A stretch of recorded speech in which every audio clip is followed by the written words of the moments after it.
6 जून 2026 गीत चला है ओम नमो शिवाय। शिव के मंदिर में जाते हैं, क्या बोलते हैं, दंडवत करते हैं। क्या इच्छा होती है, किस लिए जाते हैं?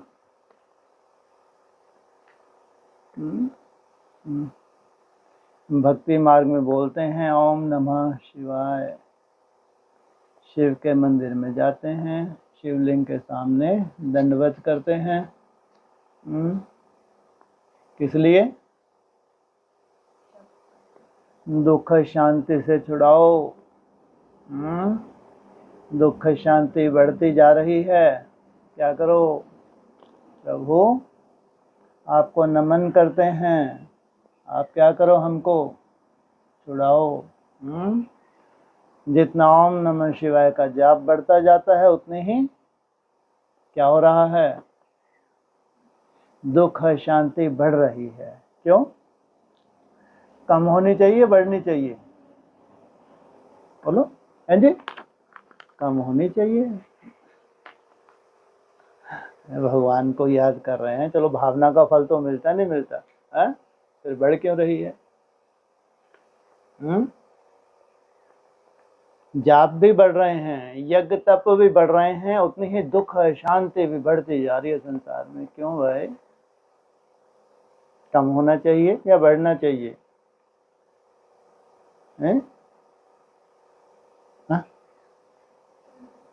बढ़ना चाहिए। अति सुंदर।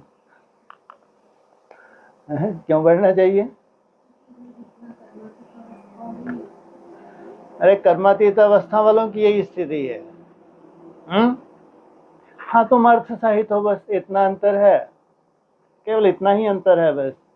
तुम अर्थ सहित कह रहे हो क्या? ओम नमः शिवाय। ओम अर्थात अहम, मैं अति सूक्ष्म ज्योति स्वरूप आत्मा हूँ। अपने स्वरूप में टिक के तुम शिव को नमः, इस स्थूल रूप में तो नमः करते नहीं हो। लेकिन तुम्हारी यात्रा कौन सी है? बाप समान बनना। और तुम टिकते हो स्व स्वरूप में। जितना जितना टिकते जाते हो उतना उतना दुख शांति कम हो रही है, बढ़ रही है? बोलो। कम हो रही है। कन्याएं माताएं कहें कम हो रही है। क्यों?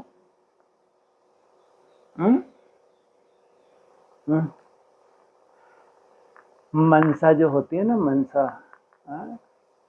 भोगना किससे होता है? मनसा से। अब तुमको बहुत बड़ी कोई चोट नहीं लगी, और छोटी सी चोट है, चिंदी सी है, तो भी मनसा तो भोगती है, नहीं भोगती? और कहाँ तक तुमको जाना है? हंसते हंसते एक आध तो हाथ खड़ा करें हमको। हंसते हंसते जा रहा है। ओम नमः शिवाय का जाप करते जाते हैं अर्थ सहित, और हंसते हंसते अपनी यात्रा में ऊपर की तरफ जा रहे हैं। हाथ खड़ा करो। हाँ जी, कोई दुख शांति नहीं। अपनी तरह की दुख शांति होती है या संसार जैसी दुख शांति होती है? तुम्हारा अपना पुरुषार्थ है, तुम्हारे अपने हिसाब किताब हैं, तुम्हारी अपनी तरह की दुख शांति है। कोई ज्यादा रोता है, कोई कम रोता है, लेकिन तुम्हारी यात्रा बहुत बड़ी है, बहुत ऊंची है। ओम नमः शिवाय। बाप रे बाप। कैसा शिव का स्वरूप इमर्ज करके चल रहे हो तुम? अमरनाथ के शिव का स्वरूप तुम इमर्ज करके चल रहे हो। अमर अर्थात अमर भव का वरदान तुमको चाहिए। शिव जैसा तुम अपना स्वरूप बना रहे हो। ओम अर्थात अहम, क्या हूं मैं? अहम अर्थात मैं आत्मा हूं। और फिर उस आत्मा को बनना कैसा है? अविनाशी बनना है। ओम नमः शिवाय। बाबा क्या कहते हैं? जितना जितना तुम सूक्ष्म बुद्धि होते जाते हो, जितना जितना ऊपर जाते जाते हो, तो क्या है? लास्ट तक भी क्या है? युद्ध है या नहीं है? नहीं है। अगर युद्ध है तो युद्ध में फिर तुम हार जीत है या नहीं है? तुम सदा हारे हुए हो, जीते हुए हो? हैं जी? मन मन के हारे हार है, मन के जीते जीत। ओम नमः शिवाय। सीखो क्या? मन के हारे हार है, मन के जीते जीत। तुम्हारा रोना चिल्लाना ये है भक्ति मार्ग मुर्दाबाद। जैसे वो शिवलिंग के सामने गए, नाक रगड़ी, पूरा दंडवत हो गए कि हमारे जैसा दंडवत तो कोई हो नहीं सकता, हमने तो पूरा ही स्वाहा कर दिया। और फिर दुख शांति बढ़ती जाती है, कम नहीं होती। तुम्हारे रोने चिल्लाने से दुख शांति कम होगी? है? कहते हैं हम तो रियलाइज कर रहे हैं। क्या कर रहे हैं? अगर हम दुखड़ा भी वर्णन कर रहे हैं तो किसके सामने जाके रियलाइज कर रहे हो? बाप के सामने जाके। लेकिन बाप क्या करता है? बाप कहता है मैं तो साक्षी हूं। क्या करो? ये जो तुम्हारा दुखड़ा है, रोना गाना, ये बाप सुनना नहीं चाहता। क्या? ये किस लिए है? ये तुम्हारा हिसाब किताब है। अगर हो सके तो जिस पराकाष्ठा में तुमको पहुंचना है, वहां तक पहुंचने के लिए साइड सीन्स हैं। चिल्लाने की जगह क्या करो? साक्षी होके बैठ जाओ। जैसे दुनिया में जब परवश हो जाते हैं, या भूकंप हो रहा है, बाढ़ें हो रही हैं, तो साक्षी तो होंगे। कौन रोक सकता है? रोक सकता है? तो तुम भी साक्षी होके बैठ जाओ। हाँ, समाधान हो जाएगा। क्या करो? हैं जी? पराकाष्ठा साइड सीन है, लेकिन करो क्या? हाँ, तप को बढ़ाओ। हर ठोकर में तप को बढ़ाओ। जितना तुम ऊपर तक जा रहे हो, वहां भी अगर ठोकर है तो क्या करो? पॉजिटिव रूप क्या है? अपने तप को बढ़ाओ। दूसरा कोई समाधान नहीं है। इसलिए क्या कहते हैं? ये नैया जितने भी क्या आ रहे हैं, हाँ, तूफान आ रहे हैं, तुम्हारी नैया को आगे बढ़ाते हैं। अगर तुम तपस्वी हो तो, अगर तुम भक्त हो तो रो, गाओ, चिल्लाओ। आज नहीं तो कल शायद सुख शांति हो जाए। होनी तो जरूर है। भगवान आया है तो दुख शांति रहेगी। अति का बात क्या होगा? जितना जितना ओम नमः शिवाय चिल्लाते जाते हैं, दुख बढ़ते जाते हैं। क्यों? कैसे हैं आप? थोड़ा धुलाई कर लिया करो, है ना? हाँ, उतना दुख शांति। अति में जाना है, अति में जाने के बाद अंत। और तुम्हारा भी क्या होगा? अति में अंत। बताते हैं नारायण की तो कोई हार ही नहीं होती। अरे ऐसी कैसी याद की यात्रा है? वंडरफुल यात्रा है। सोचो, या तो कोई विघ्न ही नहीं है, या विघ्न है तो विघ्न समझता नहीं है। किसी स्थिति में विघ्न को विघ्न नहीं समझा जाता। है जी? आत्मिक स्थिति, सभी आत्मिक स्मृति वाले बैठे हैं। ये तो थोड़ा कोई कम टिकता है, कोई ज्यादा टिकता है तो सब क्या है? नई दुनिया में कम से कम क्या है सब? दिन रात कौन सी धुन लगाते हो? आत्मा की धुन ही तो लगाते हो। फिर अंतर क्या है? तुम्हारी आत्मा और उसकी आत्मा में अंतर क्या है? निश्चय बुद्धि तुम भी हो। क्या हो? तुम भी निश्चय बुद्धि हो, अनिश्चय बुद्धि नहीं हो। क्या निश्चय बुद्धि हो? हाँ जी, बाप समान बनना ही है। आज ने तो कल हमारी लॉटरी लगनी ही है। फिर भी रोते रोते जा रहे हो, हंसते हंसते जा रहे हो? कभी रोते कभी हंसते। हंसोगे कब भाई? अरे परिस्थिति में कभी हंसा जा सकता है? पागल हो गया? केवल अगर कोई पागल होगा ना तो परिस्थितियां भी हैं, कपड़े फटे हुए हैं, दुनिया चिल्ला रही है तो भी वो हंस रहा है। एक ही स्थिति में हंसा जा सकता है। कौन सी स्थिति में? पागलपन सवार हो जाए। पुरुषार्थ का भी पागलपन होता है। क्या होता है? कहते हैं इसको कोई भूत सवार है, जैसे कि क्या है? किस चीज का? कहें किसी को अगर पढ़ाई का पागलपन होता है, हाँ, इसके ऊपर भूत सवारा दिन रात पढ़ता रहता है, वो भी तो तपस्या है। तो तुम्हारी भी एक ही पढ़ाई है सार रूप में। क्या है सार रूप में तुम्हारी पढ़ाई? मनमना भव, ओम नमः शिवाय। कैसा बनना है? तुमको तो सच्ची सच्ची शिव जयंती करनी है भाई। कितना बड़ा लक्ष्य है। लाखों ब्राह्मणों को मालूम ही नहीं है, उनकी यात्रा का ही नहीं मालूम। सोचो, शरीर छोड़ना ये उनकी यात्रा है। उनकी यात्रा कहाँ खत्म हो जाती है? शरीर छोड़ा और यात्रा खत्म। कहाँ जाके जन्म लिया है, किस रूप से लिया, कोई को नहीं मालूम। सोचो आप, किसी को नहीं मालूम कहाँ जाके जन्म लिया है, क्या कर रहे हैं, क्या नहीं कर रहे। तो ये अंधकार में लट चला रहे हैं या ओरिजिनल यात्रा है? यात्रा का तो तुम्हारा लक्ष्य तुम्हारे सामने होता है, उस लक्ष्य तक पहुंचना, ये होती है यात्रा। तुम अपने लक्ष्य तक पहुंच ही नहीं पा रहे, बीच में ही प्राण त्याग देते हो, तो कहेंगे यात्रा है? असली यात्रा है कहाँ? कहाँ है असली यात्रा? हैं जी? नई दुनिया में है असली यात्रा। कि उनके पास समझ है, समझ से यात्रा कर रहे हैं। क्या समझ है तुम्हारे पास?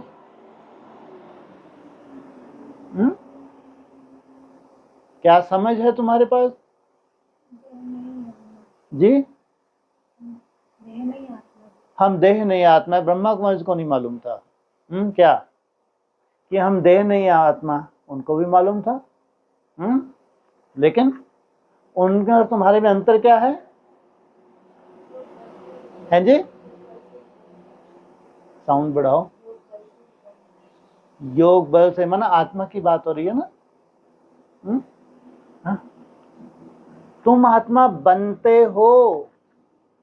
आत्मा भी बना जाता है क्या? है? कितनी अजीब बात है। तुम आत्मा बनते हो। तुमको सबसे पहले परिचय क्या दिया? ज्योति स्वरूप आत्मा। मुरली शुरू करते हैं, सबसे पहले पूछते हैं, बच्चे आत्मिक स्वरूप में बैठे हो? सोचो। और जब तक तुम आत्मा नहीं बने तब तक शिवाय नमः हो ना सके, कल्पना भी नहीं कर सकते। जब तुम 100% आत्मा बन जाते हो तो कौन होता है तुम्हारे सन्मुख? शिव तुम्हारे सन्मुख होता है। तब है असली शिव जयंती। तब कहेंगे ओम, अर्थात मैं क्या हूं? अति सूक्ष्म ज्योति स्वरूप आत्मा हूं, अहम, मैं आत्मा। और सामने कौन है? शिव, शिवाय नमः। तो कौन पहुंचा रहा है तुमको वहां तक? हैं जी? आवाज सदगुरु पहुंचा रहा है, खुद तो पहुंच जाए। भक्ति मार्ग नहीं, प्रैक्टिकल बात। कौन पहुंचा रहा है? हैं जी?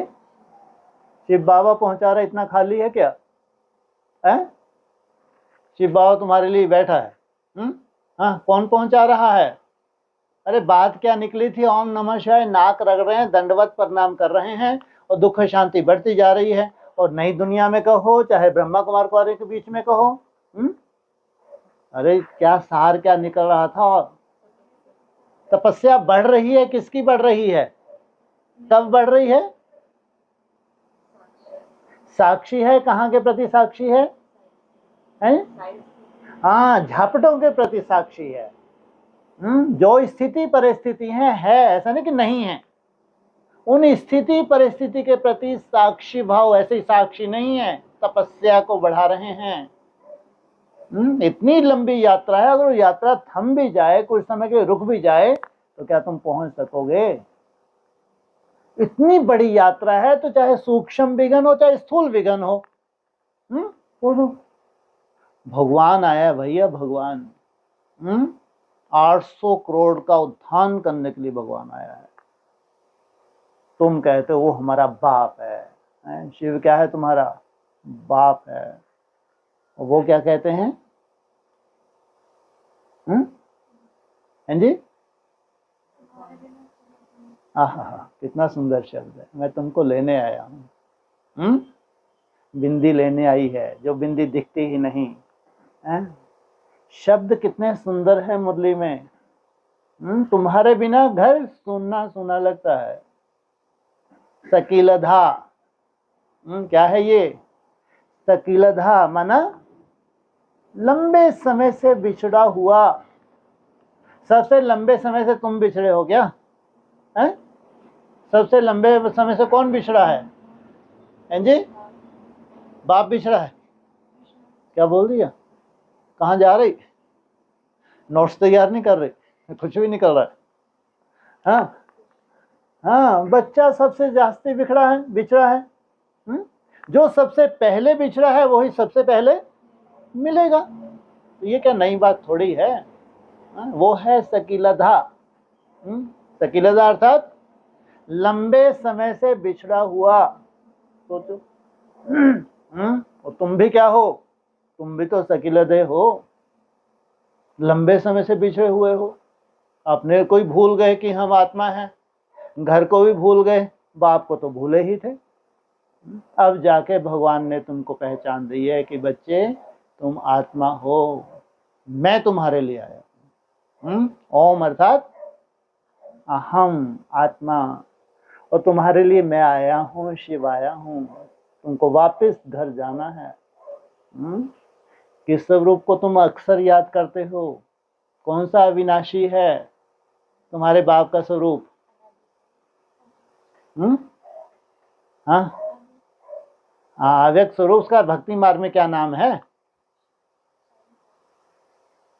अरे बाप की बात कर रहे हैं शालिग्राम। अच्छा, कल कुछ सुना नहीं होगा, कुछ भी निकल रहा है। तो जब थोड़ा सुनते उनते रहते हैं तो वो बातें फटाफट रिपीट होती हैं, जब सुनना बंद कर देते फिर कुछ भी निकलता है। बात बाप की हो रही है, शालिग्राम कोई बाप बना के बैठे। शालिग्राम तो पहला पहला बच्चा है। शालिग्राम क्या है? पहला पहला वैष्णव संप्रदाय को धारण करने वाला, निराकार स्टेज को धारण करने वाला। उसको तो बंधन दिखाया होता है। शिव को कोई बंधन होता है क्या? शालिग्राम को बंधन हो सकता है, लेकिन स्वरूप कैसा है? शिव जैसा ही है। वो तो क्या हो गया? पहला पहला बच्चा बाप समान बनने वाला। कि यहाँ बात क्या निकली थी? और कौन सा यादगार है उसका, शिव का, जहां तुमको जाना है? अमरनाथ। सोचो, अमर भव का वरदान लेना है, वो भी ऐसे लास्ट समय में, एकदम लास्ट समय, जबकि पूरी सृष्टि कहाँ है? मृत्यु की शैया पे है पूरी सृष्टि। ये सबसे बड़ी पहचान हम लोग थ्रू आउट वर्ल्ड में देते हैं कि भगवान के आने की पहचान क्या है। कई बार पूछते हैं हम कैसे मान ले भगवान आया है ना? क्योंकि सभी धर्मों में है किसी ना किसी रूप से। हम गीता का क्या करते हैं, हमको बताते हैं, देखो भगवान ने प्रॉमिस किया है, जब अति होगी, अति का अंत करने के लिए मैं आया हूँ। अभी पापों की अति हो रही है, जनसंख्या की अति हो रही है, चारों तरफ हाहाकार मची हुई है। तो ऐसे समय भगवान नहीं आए तो कब आएगा भाई? अति का अंत करने के लिए, सत्य धर्म की स्थापना करने के लिए मैं आता हूँ। और ऐसा जब अति का अंत होने जा रहा है, पूरी सृष्टि का अंत होने जा रहा है, किन्हीं आत्माओं को कौन सा वरदान चाहिए? अकाल तख्त। सोचो कैसे बना ले अपने तख्त को, काल खा ना सके। तो शिव कैसा है? जिसको काल छू भी नहीं सकता। क्या नाम है उसका? अमरनाथ। क्या नाम है उसका? अमरनाथ, जो सदा ही अमर है, जिसको काल, आत्मा अमर नहीं है, ना ही बिंदी अमर है। शिव की बिंदी अमर नहीं है, ध्यान रखना। अगर जब आत्मा के लिए बोल दिया वो अकाल है लेकिन मूर्ति नहीं है, तो शिव के लिए कैसे कह सकते हैं भी अकाल मूर्त? वो भी बस अकाल है। अगर आत्मा अकाल है तो शिव भी क्या है? अकाल है, लेकिन मूर्तिमान नहीं है। अकाल मूर्त अगर कहेंगे तो कैसे? जरूर मैं नाम रूप से न्यारा नहीं हूं, मेरा नाम भी है तो स्वरूप भी है। तो उस स्वरूप के थ्रू जो सदा इस धरा पे है, 5000 वर्ष इस धरा पे है, वो है शिव। इसलिए उसको कहेंगे सदा शिव। क्या? सदा शिव, सदा ही अविनाशी। कब आता है? कलयुग के अंत में, क्योंकि नई सृष्टि की स्थापना करनी है, तो नई सृष्टि की स्थापना थोड़ी सी आत्माएं कैसी बनेंगी। यादगार कौन सा उनका? अकाल तख्त। कहाँ है उनका यादगार अकाल तख्त? अमृतसर। सोचो, उन्होंने जरूर अमर भव का वरदान लिया है। वो अमर कौन सा? कौन सी बूंदे टपकाई हैं उन्होंने? सबसे असंभव है। निसंकल्प होना सबसे असंभव है। कितना भी असंभव है तो भी तुमने तप किया है। अपने आप में ये असंभव है निसंकल्प, उसके फिर बीच में ढेर सारे विघ्न। बाप रे बाप। एक तो ये अमृत की बूंदें टपकाना कितना असंभव है, कितना मुश्किल है, उसके बाद फिर अपनी तरह के विघ्न, जो भी हो, छोटा हो बड़ा हो, किसी भी रूप का विघ्न हो, विघ्न तो विघ्न ही होता है। और करना है तुमको अमर भव का वरदान लेना है। सोचो आप, कितनी बड़ी यात्रा है। इसमें क्या चाहिए तुम्हारा? धैर्य चाहिए, हिम्मत चाहिए। इसलिए बाबा कहते हैं हिम्मत रख बच्चे, मदद दे बाप। अगर वो शिव आया है, तुम अर्थ सहित कहते हो, कब कहोगे? कब कहोगे? जी, जब 100% तुम आत्मा बन जाओगे। 100% आत्मा बनने तक कितने भी विघ्न हो, कितने भी विघ्न हो, तुम्हारी क्या है? सुरक्षा है। क्या है तुम्हारी? सुरक्षा है। अगर तुम निश्चय बुद्धि बने हुए हो तो सुरक्षा है। पूरा खेल ही कहाँ का है? निश्चय और अनिश्चय का। हर ठोकर में तुमको अनिश्चय आ जाता है। पता नहीं मैं सही चल रहा हूँ, सही चल रही हूँ, नहीं चल रहा हूँ, नहीं तो ये बार बार विघ्न आ रहे हैं। पता नहीं यात्रा में मेरे पास ऐसे विघ्न क्यों आ रहे हैं, मैं चल पाऊंगा नहीं चल। ये क्या है? कौन सा बीज है ये अनिश्चय का बीज है। मेरी पूरी यात्रा सफल हो पाएगी नहीं हो पाएगी। सोचो। वो कहाँ? नारायण बताते हैं उसकी कभी भी हार नहीं होती। अरे कभी युद्ध ही नहीं हुई होगी तो है? हार और जीत कब होती है? जब युद्ध हो। जितना बड़ा महारथी होगा उतना बड़ा वो योद्धा भी होगा। क्या होगा? जितना बड़ा महारथी उतना बड़ा योद्धा होगा, उतना ही बड़ी वो कितनी बड़ी जीत हासिल करता है। कितनी बड़ी जीत हासिल करता है? विश्व जीत। सोचो, कौन सा टाइटल मिलता है? विश्व महाराजन। कितने अंडर आ गए? कितने धर्म? 7 धर्मों को जीत लिया। मना 7 धर्म के जो धर्म पिताएं हैं वो ऐसा कठिन पुरुषार्थ नहीं कर पाए जो संगम युगी नारायण कर दिखाता है। तो जैसे कि किसको जीत लिया? विश्व को जीता है। प्रैक्टिकल सिद्धि स्वरूप बनते हैं तो 800 करोड़ आत्माएं भी क्या करती हैं? तुम्हारे सिद्धि स्वरूप के सामने क्या होना चाहिए? अरे विश्व को जीतना का मतलब क्या है? तुम्हारे जैसी सिद्धि संसार में किसी के पास ना हो।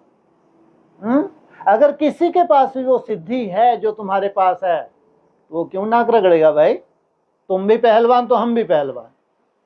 क्या विश्व महाराजन का अर्थ क्या है? पूरे विश्व को जीता हुआ, और योग बल से तुम विश्व को जीत रहे हो। कौन से आधार से? योग बल से। राजयोग तुम बताते हो हमारा है राजयोग। बाबा मुरली क्या कहते हैं?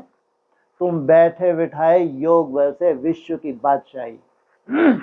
तो जरूर जब तुम पराकाष्ठा का योग धारण करते हो, जो तुम्हारा प्रैक्टिकल स्वरूप बनता है, सिद्धि स्वरूप संसार में, और किसी के पास ही वो सिद्धि है, तो तुमने उसको जीता नहीं है। ध्यान रखना। तो फिर कभी बन पाओगे? संसार में तो एक से एक तपस्वी हैं, गुफाओं में बैठे हैं, हिमालय की गुफाओं में बैठे होंगे, सब धर्मों के एक से एक श्रेष्ठ आत्माएं हैं। राजयोग मतलब सर्व सिद्धि स्वरूप। उनके पास एक सिद्धि हो सकती है, लेकिन तुम्हारे पास जितनी भी सिद्धियां हैं, ये योग कैसा है? सबका राजा है। कैसा है ये योग? किसी के पास एक सिद्धि हो सकती है, दो सिद्धि हो सकती है, लेकिन तुम सर्वशक्तिवान, सर्व सिद्धियों के मालिक, कोई सर्व सिद्धियों के मालिक बन जाए, उसका योग सिद्ध हो जाए, तो उसको क्या कहेंगे? आत्मा सो परमात्मा। माना आत्मा उसकी सिद्ध हो गई। उस पॉइंट ऑफ लाइट में वो परमानेंट टिक गया, परमानेंट टिक गया, तो वो परम हो गया। परम माना सर्वश्रेष्ठ, परम माना सर्वश्रेष्ठ। वो कैसा स्वरूप धारण कर लिया? जैसा शिव का स्वरूप है वैसे ही उसका स्वरूप धारण हो गया। तो उसी स्थिति में जाके क्या कहेंगे? ओम नमः शिवाय। क्या? ओम अर्थात आत्मा। अहम आत्मा किसको नमन करती हूं? वहां कोई भक्ति मार्ग नहीं है। स्वतः ही क्या है? नमः हो रहा है। किसका मिलन हो गया? जैसे लौकिक में होते हैं, लंबे समय से बिछड़े हुए हों बाप और बच्चा, लंबे समय के बाद मिलें, तो सोचो थोड़ा सा सीन क्रिएट करो तो उनका मिलन कैसा होगा, है? कल्पना तो कर सकते। अब झुट के आए तब क्या किया करो? अच्छी अच्छी कल्पनाएं किया करो। ये तुम्हारा भविष्य है कि जब तुम संपूर्ण आत्मा बनते हो, तुम्हारे सामने तुम्हारा बाप खड़ा है, तो सीन कैसी होगी? और वो क्या इंतजार कर रहा है? क्या करो? किसको संभालो आके? है? मेरी पूरी प्रॉपर्टी को संभालो। क्या? ये जब मेरी प्रॉपर्टी है, मैं तो बहुत असमंजस में था कि मेरी प्रॉपर्टी का क्या होगा। लौकिक में तो ऐसा होता है ना। अब बच्चा गुम हो गया, ऐसे तो कायदा अडॉप्ट करने का भी है कायदा, है? लेकिन उसका कि मेरा खून है, अगर मेरा खून हो तो उसको प्रॉपर्टी दूं, नहीं तो अडॉप्ट करने का भी है। ऐसा नहीं है, बच्चा बुद्धियों को किया जाता है अडॉप्ट, है? मुरली में भी तो बोला है। लेकिन जिसको अडॉप्ट ही नहीं किया, मेरा खून है, तो वो कैसा बन के दिखाता है? आत्मा बन के वहां तक जाना और पूरी प्रॉपर्टी को धारण करना। जब तुम पूरी प्रॉपर्टी को धारण कर लेते हो, तब नीचे जो हैं वो क्या बोलते हैं? कुछ नहीं बोलते। क्या बोलते हैं मुरली के हिसाब से? छोड़ भी दे आकाश सिंहासन। अरे कुछ तो रहम करो। खुद तो ऊपर जाके बैठ गए, अपने पूरे कुटुंब परिवार को भी ले गए, जैसे इनको नीचे से कोई लेना देना ही नहीं।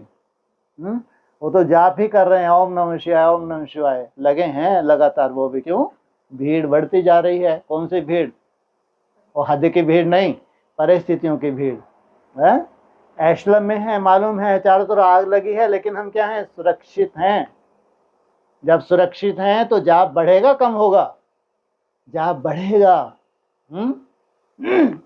और जो ऊपर पहुंच गए वो मना रहे हैं शिव जयंती। क्या मना रहे हैं? शिव जयंती। बड़े से बड़ी प्रैक्टिकल शिव जयंती जिसका यादगार है।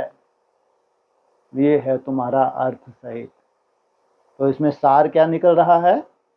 कथा कहाँ से शुरुआत हुई थी? दंडवत प्रणाम किया शिव के आगे। दुख अशांति से शुरुआत हुई थी, दुख शांति बढ़ती जा रही है, और उसको ले लो तुम अपने ऊपर। घबराने की बात नहीं, चेहरे खिल जाने चाहिए। क्या हर ठोकर में तुम्हें क्या होता है? अगर आगे बढ़ते हो, अगर तुम्हारा निश्चय अप डाउन में नहीं आता है, अगर संशय बुद्धि नहीं बनते हो और अपनी तपस्या को और बढ़ाते हो, चैलेंज करते हो, किसको? माया को चैलेंज करते हो। अरे मेरा डाउनफॉल तो करके दिखाओ, मेरे निश्चय को डाउन करके दिखाओ, मेरी तपस्या को डाउन करके दिखाओ। जो सतोप्रधान में अमृत वेले संकल्प लेता हूँ। कब?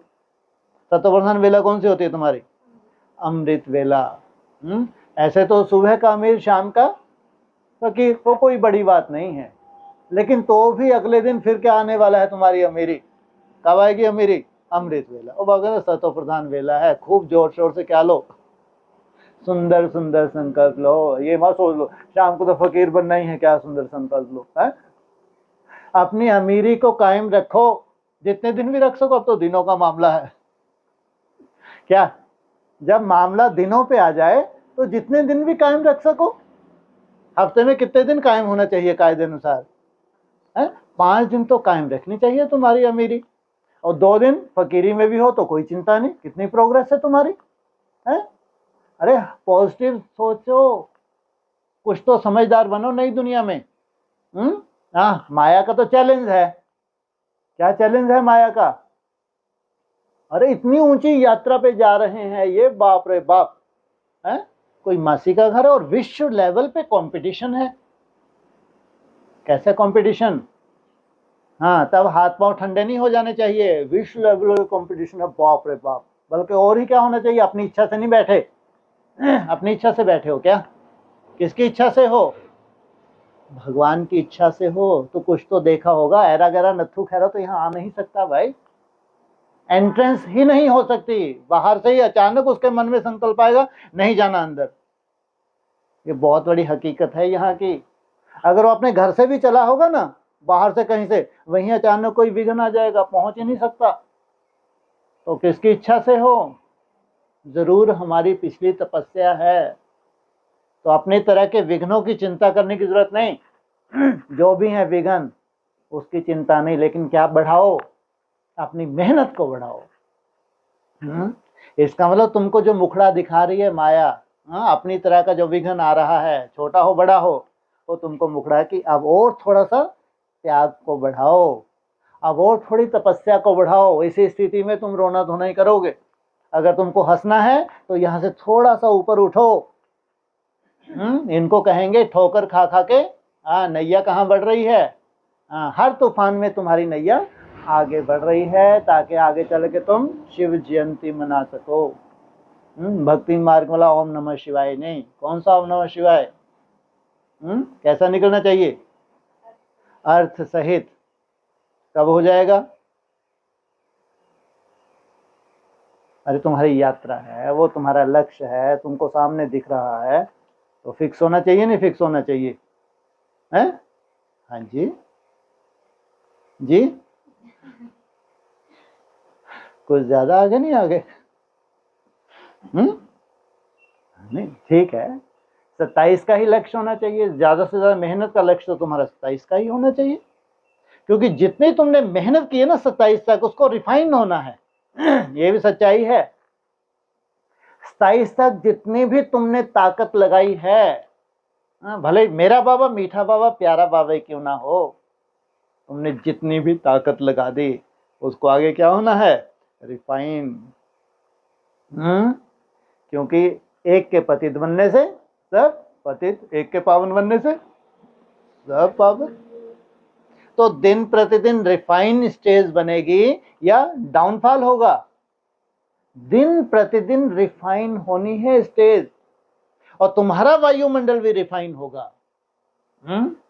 इसलिए हिम्मत क्या चाहिए? हिम्मत चाहिए। जो भी छोटी मोटी या बड़ी परिस्थिति हैं उसमें तुम्हारी अगर हिम्मत है तो बाप का सहयोग है। इसलिए बाबा कहते हिम्मत रख बच्चे, मदद दे बाप। शिव के सन्मुख आज तक तो कल्पना भी नहीं थी, है ना? क्या कल्पना थी? पूरी दुनिया शरीर छोड़ेगी, हम तो कुछ ना कुछ कमाई करके शरीर छोड़ेंगे। जब हम कमाई करके शरीर छोड़ेंगे तो हम परम धाम में कैसे जाएंगे? बहुत इज्जत के साथ हम परम धाम जाएंगे। शरीर छोड़ के सबको जाना है, लेकिन हमने कुछ कमाई की है इसलिए हमारी कुछ इज्जत है। लेकिन हकीकत नहीं थी। वो भी क्या था? भक्ति मार्ग था।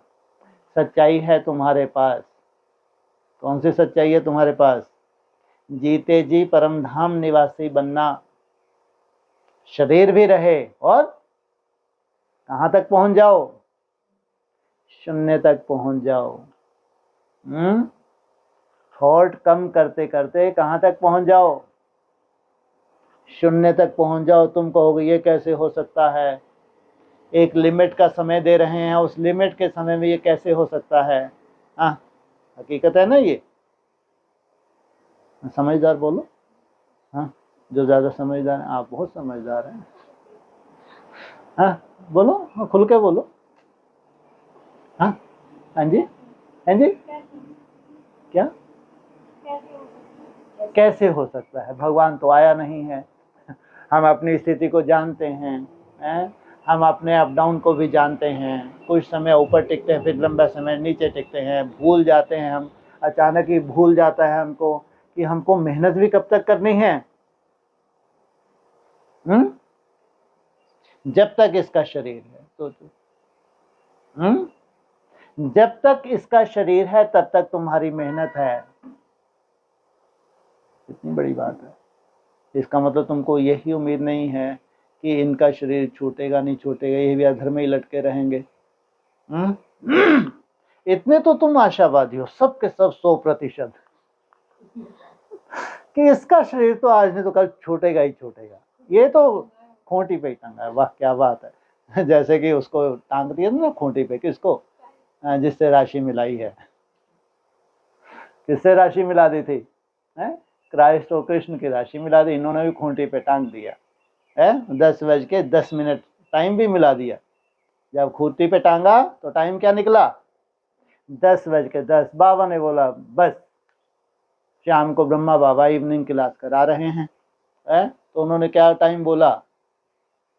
10:10। मुरली के महावाक्य हैं, बोले टाइम हो गया चलो सो जाओ। तुम्हारा क्या जलवा हुआ? याद की फांसी पे चढ़ गए।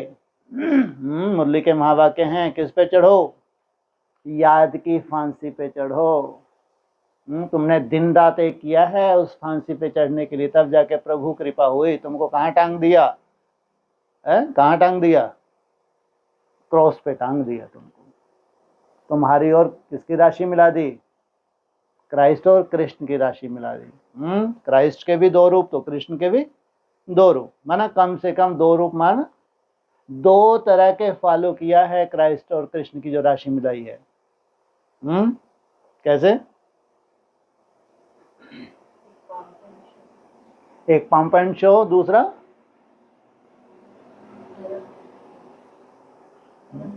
धर्म की स्थापना। ठीक है, और वो मुरली का कोई पॉइंट बताओ। कहाँ श्रेष्ठ सिद्ध होते हैं? क्रिश्चियन। और कौन से पॉइंट्स हैं कनिष्ठ सिद्ध होते हैं? क्रिश्चियन। हाँ, अगर 50-60 जन्म लेते हैं क्रिश्चियन तो ये हैं तामसिक क्रिश्चियन। मुरली के महावाक्य हैं, खास इन्हीं के लिए बोला। सोचो, और धर्मों के लिए भी बोला होगा है, लेकिन इनके लिए खास बोला है। दूसरा क्या बोला है? 42 जन्म 2000 वर्ष में। तो सोचो क्यों बोला भाई? तो जरूर क्राइस्ट और कृष्ण की राशि मिलाई है। 2 कृष्ण हैं, एक संगमयुग कृष्ण, दूसरा सत्ययुग कृष्ण। तो सोचो कितनी बड़ी प्रारब्ध है।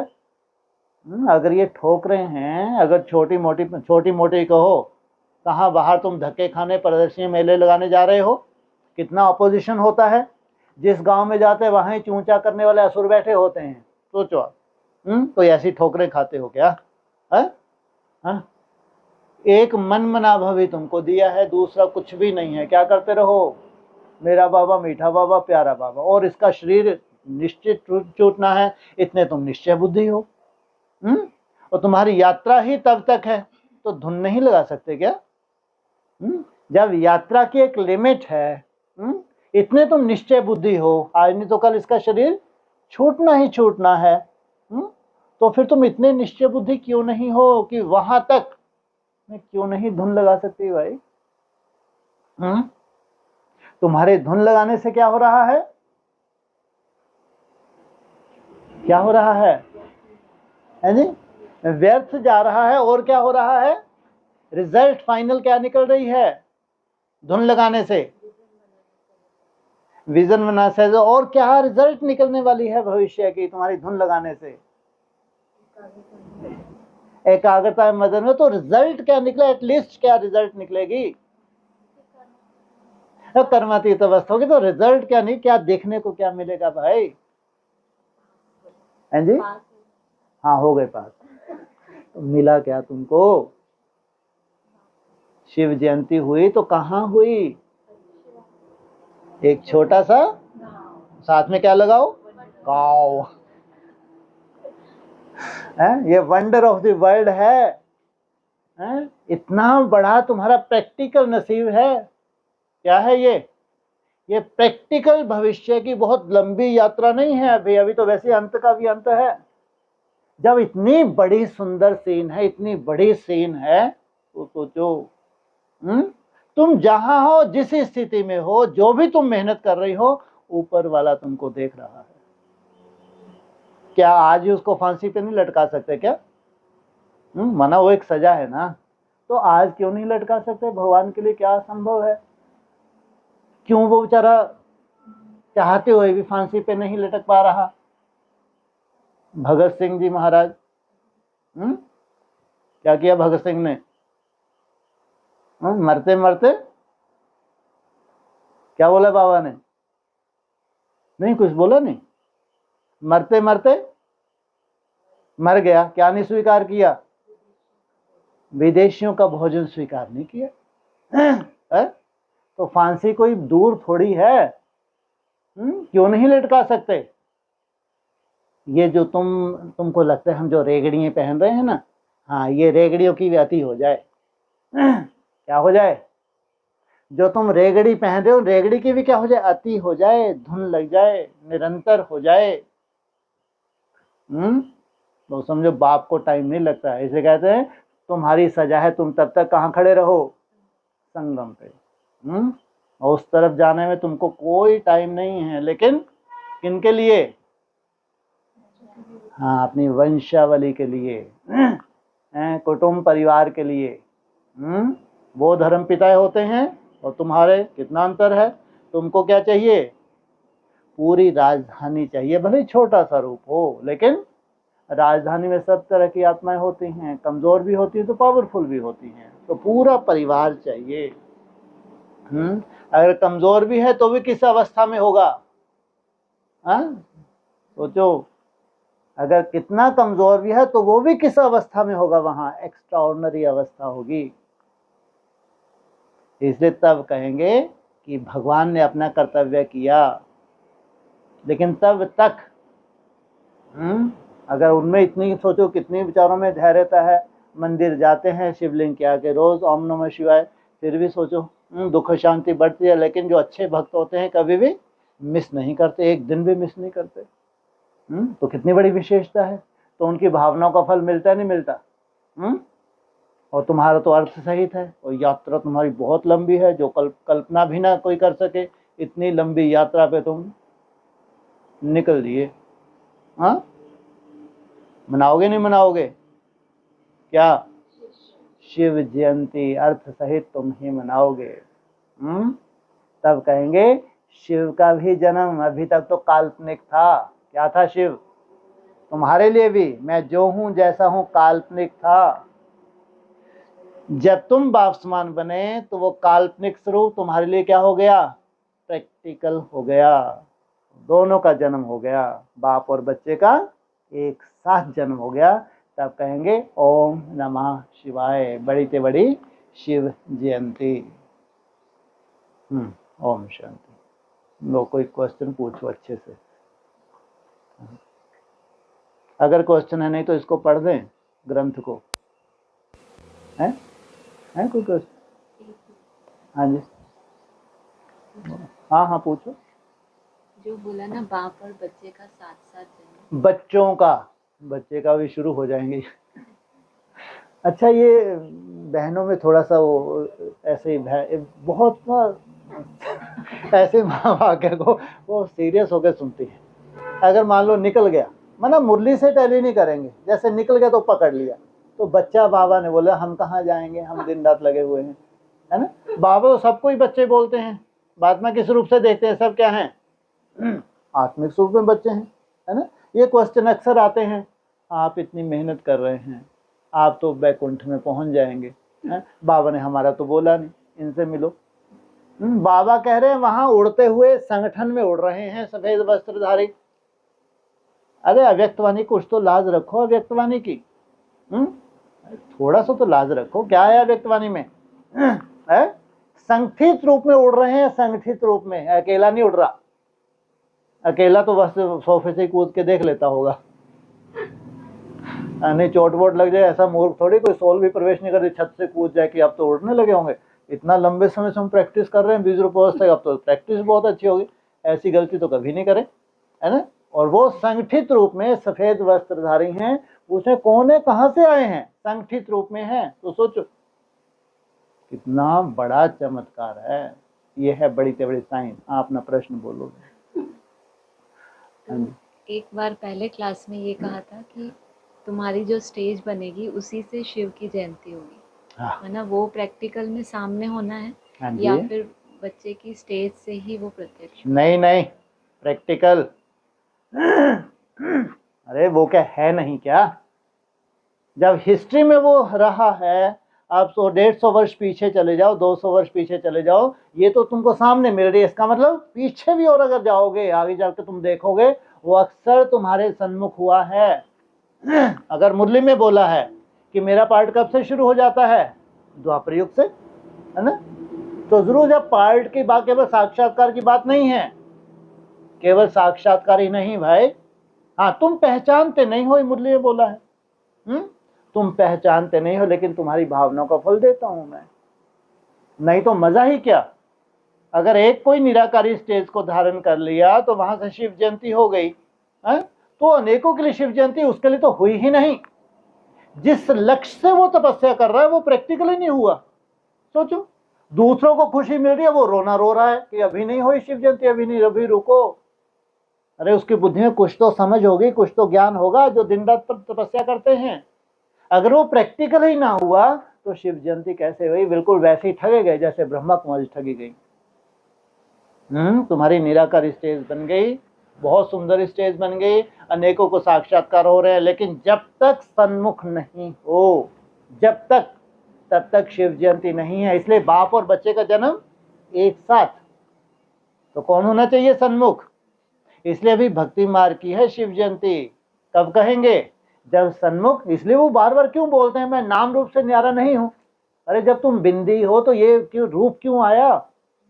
मैं नाम और रूप से न्यारा नहीं हूं। मेरा नाम भी है अव्यक्त ज्योतिर्लिंगम, स्वरूप भी है। कहाँ रहता हूं अपना एड्रेस भी दिया, किस समय आता हूं वो समय भी बताया। क्या जरूरत थी इसकी इतने लंबे चौड़े की? तो जरूर उसकी पहचान है, प्रैक्टिकल पहचान है। जिनको प्रैक्टिकल चाहिए उनके लिए पूरी पहचान दी है। मैं जो हूं जैसा हूं, माना जैसा, माना दिखता कैसा हूं, केवल बिंदी, ये तो जो हूं। लेकिन कैसा दिखता हूं वो इनको नहीं मालूम, किसी को नहीं मालूम सिवाय तुम बच्चों के। तुमको भी किस लिए? क्योंकि तुमको सन्मुख चाहिए। क्या चाहिए तुमको? प्रैक्टिकल सन्मुख चाहिए। इसलिए ऐसा नहीं कि तुम्हारे निराकार स्टेज धारण हो गई तो क्या हो गई शिव जयंती, बिल्कुल नहीं। हाँ जी। तो जैसे अभी कहा छोटे से गांव में शिव जयंती होती है, हाँ जी, तो नंबरवार ही सब अव्यक्त लो वो बोल रहे हैं तू आ जा, बाकियों को थोड़ा सा पर्दे के पीछे। अजीब है ये भी है। तुम आ जाओ क्योंकि तुम संपूर्ण बने हो, लेकिन जो है तुम्हारे पीछे ये संपूर्ण थोड़ी बने हैं, इनको थोड़ा साइड में, तब आऊंगा मैं, नहीं आऊंगा मैं, है ऐसा क्या? ना आप अपने रूम में बुला लेना, हम साइड में रूम में बैठे रहेंगे, है। ये अजीब शिव जयंती हो रही है, आज ही मालूम पड़ा। अरे इन्होंने जो रेगड़ियां पहनी हैं, इन्होंने जो नाक रगड़ी है, सालों साल उसका फल मिल रहा है। ये जो उन्होंने सालों साल क्या की, ये वो कौन सा वो निराकार स्टेज वाले थे जो हिस्ट्री में जिनसे मिले हैं?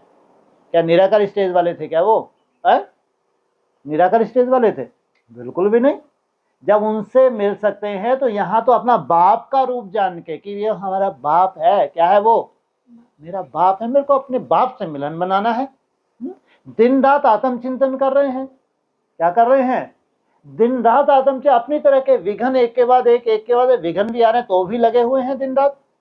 तो क्यों नहीं भैया संगठित रूप में शिव जयंती होगी? वो सभी के सभी एक्स्ट्राऑर्डिनरी हैं, भले ही नंबर 12 हैं, लेकिन सबके सब क्या हैं? शिव को पसंद हैं, उनकी तपस्या शिव को पसंद है, साधारण पुरुषार्थी नहीं है, संगठित रूप में। इसलिए अव्यक्त वाणी को अच्छे से सुनो। बाप और बच्चों बहुवचन में बोलते हैं। तुम बच्चों का भी क्या हुआ, जन्म हुआ बाप के साथ, तो कहेंगे शिव जयंती। हाँ, परम धाम को सृष्टि पर उतार लिया तुमने। क्या किया? वो सीन कौन सी है? संगठित रूप में आपने क्या किया? परम धाम को इस धरा पे उतार लिया। परम धाम में कौन रहते हैं? शिव। माना वो जो उनका धाम है, जो सदा इस धरा पे है, वो परे ते परे ही रहता है। कैसी निराकार स्टेज में सदा ही रहता है? देह से एकदम सदा ही डिटैच। तो परम धाम को तुम क्या करोगे? इस धरा पे उतार लोगे। वो प्रैक्टिकल बात है। एक ये आता है कि योग बल से विश्व की बादशाही मिलती है। हाँ जी। फिर ये बोला कि लक्ष्मी नारायण समझदार है, तब तो विश्व के मालिक है। ठीक है। और 20-25 वर्ष का बताया। ठीक है। तो सिर्फ समझ आने से ही वहाँ से सर्टिफिकेट मिल गया कि विश्व का मालिक है। समझ आने से चाल चेंज हो जाती है। जितना जितना समझदार बन रहे उतना उतना पुरुषार्थ की समझ क्या हो रही है। अब भक्ति मार्ग जैसा पुरुषार्थ नहीं, पुरुषार्थ में भी क्या हो गया? परिवर्तन आ गया। भक्ति मार्ग की तरह ओम नमः शिवाय, ओम नमः शिवाय, तो उनको भावनाओं का फल मिलता है। तुम जब समझदार बनते हो तब जाके राजयोगी कहलाते हो। रूलिंग और कंट्रोलिंग पावर तुमको धारण करनी है, अविनाशी बनना है। आत्मा जब अविनाशी स्वरूप में टिकेगी तब तुम्हारा शरीर कैसा होगा?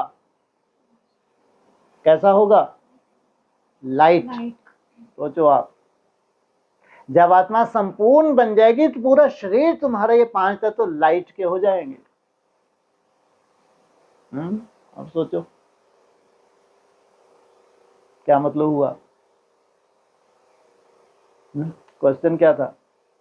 विश्व के मालिक समझ से या योग बल? समझ से कहां तक पहुंच? तुमको अब कहां भक्ति मार्ग टोटली छोड़ना है। तुम समझदार बने, इसका मतलब तुमको टोटली भावनाओं के आधार से चल रहे थे वो नहीं। अब तुम्हारी असली क्या शुरू हुई है? पढ़ाई शुरू हुई है। अभी भावनाओं के हिसाब से तुम्हारा भी कारोबार चल रहा है, लेकिन अब भावनाओं को कोई रोल नहीं है। इसलिए तुम्हारी यात्रा में परिवर्तन, इसको कहते हैं साइंटिफिक। क्या है ये राजयोग है, बड़ी से बड़ी साइंस। इससे बड़ी साइंस कोई नहीं है। जो बाबा कहते हैं साइलेंस बल से साइंस के ऊपर जीत प्राप्त करना। साइलेंस बल से साइंस को जीतना, बड़ी से बड़ी साइंस राजयोग। ये है समझ। फिर तुम समझ युक्त समझदार होकर क्या करते हो? यात्रा। तो समझदार यात्रा कौन सी है? निसंकल्प अवस्था की पराकाष्ठा। जहां से सृष्टि की शुरुआत होनी है वहीं तक तुमको जाना है। थ्योरी ये क्या कहती है? शून्य से क्या हुई है? सृष्टि की शुरुआत। और तुम भी कहाँ जा रहे हो? उस शून्य में ही प्रवेश करने जा रहे हो, जहां से सृष्टि की शुरुआत होनी है। तो ये समझ कितना समय लग जाता है? 20 से 25 वर्ष दिन रात एक तपस्या करने के बाद ये समझ डेवलप होती है, समझ आती। माना जरूर सात्विक बुद्धि अब हुई। 20 से 25 वर्ष लगे तुम्हारी बुद्धि को सात्विक होने के लिए। तो जब तुम्हारी बुद्धि सात्विक हुई तो अब तुम्हारी यात्रा भक्ति मार्ग समाप्त हुआ। अब पढ़ाई का प्रैक्टिकल स्वरूप। तो तुम्हारा जितना भी वंश है उनको क्या मिल गया? लॉटरी लग गई। मैंने उनका तुमने क्या खत्म कर दिया? भक्ति मार्ग समाप्त कर दिया एक ही झटके में, कि तुमको स्वप्न नहीं देखना है। स्वप्न कभी साकार नहीं होंगे। जो जो तुम्हारे कुल के हैं वो स्वप्न देखना बंद कर देते हैं। ना तुम समझदार बने तो तुम्हारा पूरा परिवार क्या बन गया? समझदार बन गया। उनकी यात्रा में ही चेंज आ गया। कितनी बड़ी प्रारब्ध हो गई है। ये छोटी प्रारब्ध है क्या? भक्ति मार्ग खत्म हो जाना और प्रैक्टिकल तुम जो पढ़ रहे हो, जो धारणा कर रहे हो, वो स्वरूप धारण करने के लिए ललायित हो। कितनी बड़ी अचीवमेंट है, छोटी मोटी है क्या? बहुत बड़ी प्राप्ति है, छोटी नहीं है। समझ आना, ब्राह्मणों की दुनिया में आप बड़े बड़े दीदी दादी दादाएं, इसको किसी को भी क्या कहेंगे, समझदार कहेंगे क्या? आज भी वही गीत गा रहे हैं हेड ऑफिस में बैठ के, है कि कोई बहुत बड़ा चमत्कार होगा, देख लेना कैसे लाइनें लगेंगी, देख लेना। हाँ, चारों तरफ साक्षात। जो बड़ी बड़ी दीदी दादी जो बची हैं ना, वो भी यही गाना गा रही हैं कि बस वही सीन बची है जो संदेशियों ने बताई थी कि आगे चल के धूम मचेगी, खूब साक्षात्कार होंगे। तो इनको क्या कहेंगे? ये भक्ति मार्ग मुर्दाबाद है, या कहीं से ज्ञानी तो आत्मा दिखते हैं? हाँ? जो एक काल्पनिक संसार की कल्पना करें, एक काल्पनिक भविष्य की कल्पना करें, तो वो तो पढ़ाई में दूर दूर तक भी नहीं है। वो जहां गुल खिला है, वो छोटा सा जो वंडरफुल गांव है, वहां ये जा ही नहीं सकते। सोचो आप कितना गुप्त रहा। वो तो यहां भी गुप्त रहे, और जब उनको प्राप्ति हुई तब भी कोई वहां नहीं पहुंच सकता जहां वो पहुंच गए। सोचो, उनको कोई लेना देना नहीं इन चीजों से, क्योंकि जितना तुम्हारा भक्ति मार्ग खत्म होता है उतना तुम इन बातों में जाते ही नहीं हो। तुम हर बात का बेहद में अर्थ समझते हो कि तुम्हारा छोटा सा अपना ही एक संसार है। भगवान उस संसार की बात करते हैं, 800 की बात नहीं करते। ये लाखों ब्राह्मणों को पढ़ाई, उसमें थोड़ी सी आत्माएं जो कैसी हुई हैं, पास हुई हैं, बस ये हैं राजयोगी। तुम्हारा लक्ष्य ही नहीं है कि पूरा संसार आगे चल के जान जाएगा, लाखों ब्रह्मा कुमार पर जान जाएंगे, फूलों के हार लगे और तुमको हार में क्या दे देंगे, इतने सारे हार पहन के तुम्हारी क्या दशा हो जाएगी है? ये भक्ति मार्ग की बातों से तुम ऊपर उठ जाते हो, तब कहेंगे समझदार। अगर तुम प्रत्यक्षता की कोई भी सीन अपने भविष्य में लाते हो, तुम अभी खंडित मूर्ति हो। अगर कोई भी तुम सीन क्रिएट करते हो कि तुम्हारी तपस्या से ऐसा ऐसा होगा, देखना ऐसा ऐसा, तो माया चांस ले रही है। क्या कर रही है? माया चांस ले रही है, जो एक काल्पनिक तुमको सीन दिखा रही है, देखना ऐसा हो जाएगा, चल के सब ऐसे नाक रगड़ेंगे। अगर कुछ तो समझदार बनो।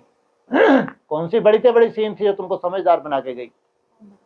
सोचो आप, 8 नवंबर 2022 जो बड़ी से बड़ी सीन थी तुमको समझदार बनाने के लिए कि भविष्य में ऐसा कुछ नहीं है जो ये कल्पना कर रहे हैं। हाँ, तुम्हारी प्राप्ति बहुत बड़ी है जिसकी तुम आज कल्पना नहीं कर सकते। तुम्हारी जो प्राप्ति इतनी बड़ी है, तुम कितना भी ऊंचे चले जाओ, लेकिन तो भी तुम्हारी अभी कल्पना नहीं है। ब्रह्मांड का मालिक बनना प्रैक्टिकल, केवल काल्पनिक नहीं है कि तुमने इमर्ज कर लिया ब्रह्मांड को, वहां जाके बैठ गए, चारों तरफ कितने फैला रही है, हम मालिक बन गए। ये काल्पनिक है, ये हकीकत नहीं है। प्रैक्टिकल माना ब्रह्मांड का मालिक प्रैक्टिकल होना चाहिए। ये बीज रूप अवस्था की पराकाष्ठा है, उस बीज में सब कुछ समाया हुआ है। जो भी तुम कल्पना करोगे, अगर वैसी तुम तपस्या कर डालते हो, तो वो जो बीज समाया है तुम्हारी आत्मा में, उसका प्रैक्टिकल स्वरूप तुम्हारे सामने होगा। इसलिए चाहे विश्व की बादशाही की बात है तो भी तुम जानते हो। इसलिए जो छोटे छोटे सुंदर पॉइंट हैं, चाहे एक गांव की बात आई है, चाहे 50-60 गांव की बात आई है, और चाहे सृष्टि कभी खत्म नहीं होती, ये बातें आई हैं, ये समझदारों के लिए हैं, उनके नहीं कि 37 में पूरे सृष्टि विनाश हो जाएगी। फालतू बातें हैं। और भगवान क्या कह रहे हैं? सृष्टि कभी संपूर्ण विनाश होती नहीं। हाँ, बड़े से बड़ा नरक बन जाएगी ये बात अलग, लेकिन सब कुछ चलता रहेगा। नरक के बीच में भी सब कुछ चलता रहेगा। लेकिन तुम्हारी जो सृष्टि है, जिस सृष्टि को भगवान ने आके सींचा है, जिसकी स्थापना की है, वो अलग होगी। वो छोटी सी सृष्टि अलग होगी, बाकी ये सृष्टि चलती रहेगी। हाँ, बड़े से बड़ा नरक बन जाएगी, बात अलग। इसलिए मुरली ने बोला है कि सृष्टि कभी भी खत्म नहीं होती है। भगवान जो सृष्टि की स्थापना वो बढ़ती जाएगी, धीरे धीरे ये खत्म होती जाएगी। ये मुरली के महावाक्य है। कहाँ छोटा सा, कहाँ 50-60 गांव, वो कहाँ तुमको लगता है पूरे विश्व में प्रत्यक्षता हो जाए। ये भक्ति मार्ग ही तो है। इसलिए इतने समझदार बन जाए, ऐसे तुम कोई भी कल्पना में नहीं जीते। असली सुख स्वयं स्थिति का वो तुम देखना चाहते हो। इंद्रियों के पार का सुख क्या होता है वो तुम अनुभव करना चाहते हो। सोचो, जो कोई के पास नहीं है वो अनुभूति करना, ये है तुम्हारा लक्ष्य। अव्यक्तवाणी में अक्सर बोलते हैं, वर्तमान को श्रेष्ठ बनाओ। जो भविष्य की तुम एक कल्पना करते हो, उसको कहाँ अनुभव करो? वर्तमान स्वयं स्थिति में अनुभव करो। तुम हो स्वराज अधिकारी। स्वराज इसकी अनुभूति कहाँ हो सकती है? संगम युग पे हो सकती है। भविष्य का लक्ष्य नहीं है तुम्हारा, पूरी पढ़ाई का साथ, ये तुम्हारा भविष्य नहीं है, वो नहीं है काल्पनिक, ये वर्तमान समय स्वराज। जितना जितना तुम स्वराज में टिकते जाते हो उतना उतना सोचो सुख है, शांति है, आनंद है, प्रेम है। कहाँ है? ये तुम्हारे गले का हार है। स्वराज में सब कुछ समाया हुआ है, बाहर कुछ भी नहीं है। ये है तुम्हारी पढ़ाई, और ये है प्रैक्टिकल, स्वयं के लिए, दूसरों के लिए नहीं। स्टूडेंट पढ़ता है खुद के लिए होता है, दूसरों के लिए, पहले खुद के लिए, हाँ, फिर जब उसको पूरी डिग्री मिल गई और फिर परिवार के लिए, लेकिन पहले खुद के लिए। हाँ जी। ये बात आती है ना कि कंपटीशन वर्ल्ड लेवल पे है। हाँ जी, कंपटीशन वर्ल्ड लेवल पे। हाँ जी, हाँ। तो जब भक्ति में हम भक्ति करते थे संन्यास लेके कि हाँ जी, भगवान से मिले, हाँ जी, उस समय ये तो नहीं होता था कि किसी से पहले मिले या सबसे पहले मिले। हाँ हाँ, लेकिन यहाँ पर ये बोला जाता है कि हमेशा बुद्धि में रखो कि कंपटीशन वर्ल्ड लेवल पे। ठीक है। तो ये समझ नहीं आता कि ये हम इसलिए रखो कि तुम्हारे में अक्सर नीरसता आ जाती है। जब नीरसता आए, जैसे ये यात्रा तो बहुत मुश्किल है, निसंकल्प होने की जो यात्रा है, ये कठिन यात्रा है, सहज यात्रा है? कठिन यात्रा है। बिल्कुल वही सीन रखो कि आप बचपन से ये कोशिश कर रहे हैं, मेरे को इंटरनेशनल लेवल पे जो गेम्स होती हैं नहीं होती, हाँ, वर्ल्ड लेवल पे होती हैं, वर्ल्ड कप, एशिया कप, तो सोचो वो जो बच्चे तैयारी करते होंगे, कैसी तैयारी करते होंगे। ऐसे तो खेल कूद सभी बच्चे जाते हैं, और उनकी हॉबी है, किसी को क्रिकेट अच्छी लगती है, किसी को बैडमिंटन अच्छी लगती है, फुटबॉल अच्छी लगती है, हॉकी अच्छी लगती है, अपनी तरह से खेलते हैं और ताकत भी लगाते हैं। लेकिन अगर किसी स्टूडेंट को ये याद दिलाया जाए, अरे यार तुम्हारी गेम बहुत अच्छी है भाई, तुम अगर मेहनत करो ना तो पूरे अपने क्या कर सकते हो, देश का नाम वाला कर सकते हो। सोचो, और उसको नशा चाहिए, फोकट का नशा नहीं, कोई सोल का नशा नहीं। और चूंकि कोच ने देखा है इसका बहुत अच्छा है, इसकी जो भी है इसका बहुत अच्छा है, अगर ये चाहे, अगर मेहनत करे, तो अगर उसकी बुद्धि में ये बैठ जाए कि मेरे को तो पूरे अपने क्या करना है, किसका नाम रोशन करना है, सोचो, पूरे अपने कंट्री का नाम रोशन करना है, तो सोचो उसकी चाल और साधारण जो डिस्ट्रिक्ट लेवल पे खेलते हैं, फिर नेशनल लेवल पे खेलते हैं, अंतर होगा नहीं होगा ना। इसलिए तुमको याद दिलाते हैं कि विश्व को, लाखों ब्राह्मणों को सामने रखो। भक्ति मार्ग में केवल भावनाओं के आधार से भावनाओं का फल तुमको मिल जाता था। बहुत तपस्या करते थे तो पीछे कौन देखता था? वो अव्यक्त ज्योतिर्लिंगम शिव तुम्हारी भावनाओं का फल दे देता था। लेकिन अभी इस पढ़ाई को तुम पढ़ रहे हो बिल्कुल वैसे ही जैसे वो प्लेयर है, उसका लक्ष्य है, अपना लक्ष्य के हिसाब से और मेहनत करेगा। इसलिए अगर तुमको याद दिलाते हैं तो पूरे विश्व को सामने रखो, कम से कम 800 करोड़ को नहीं तो जो पवित्र ब्राह्मण है वो लाखों हैं। अगर 9 लाख भी ले लो तो उनको तो सर्टिफिकेट देना पड़ेगा कि वो 9 लाख तो रेगुलर स्टूडेंट रहे होंगे संगम युग पे, और बहुत अच्छे से सहयोगी बने हैं, जिस रूप से ही बने हो। कोई धन से सहयोगी बनता है, कोई मन से सहयोगी बनता है, कोई तन से सहयोगी बनता है। सेवाएं करते हैं तो क्या चाहिए, प्रदर्शनी है, मेले हैं, तो तन का सहयोग चाहिए नहीं चाहिए?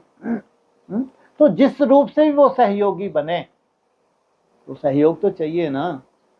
तो सोचो आप कितना अंतर आ गया। तो 2% निकल रहे हैं लगभग 9 लाख में जो पास होंगे। तो जब यदा कभी ये नेगेटिव रूप में ज्ञान को लेने लगे, नेगेटिव रूप भी तो होता है, पॉजिटिव भी होता है क्या?